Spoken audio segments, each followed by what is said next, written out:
മലയാളത്തിന്റെ ഒരു 500 കോടി പ്രതീക്ഷിക്കാവോ? ആണല്ലേ? ഫാമിലി ആയിട്ടൊക്കെ വന്നേക്കുമല്ലോ.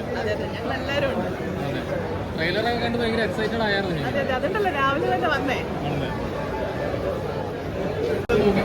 ഇത് ഭയങ്കര എക്സൈറ്റഡ് ആയിട്ടുള്ളൊരു സമയമാണ്. കാരണം എല്ലാവരും 27 ഞങ്ങൾക്കിപ്പം എക്സാംസ് ഒന്നും നടക്കുന്ന സമയമാണ്. അപ്പോൾ എക്സാമിൻ്റെ തലേ ദിവസം ഈ പടം കാണാൻ വേണ്ടി എല്ലാവരും വന്നിരിക്കുകയാണ്, ഞങ്ങൾ ഫ്രണ്ട്സ് എല്ലാവരും.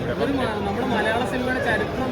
അതെ, തീർച്ചയായിട്ടും. കാരണം എല്ലാവരും ഇത്ര പ്രതീക്ഷയോടെ ഇപ്പോൾ പ്രീ സെയിൽസ് തന്നെ 60 കോടി എബോ ആയെന്ന് പറയുന്നു. അത്രയും എക്സൈറ്റഡ് ആയിട്ട് നമ്മൾ എല്ലാവരും നോക്കിയിരിക്കുന്ന ഒരു പടമാണ്. തീർച്ചയായിട്ടും വിജയിക്കുന്നത്.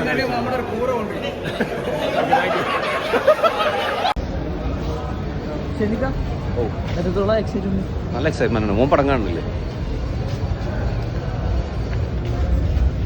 എന്തായാലും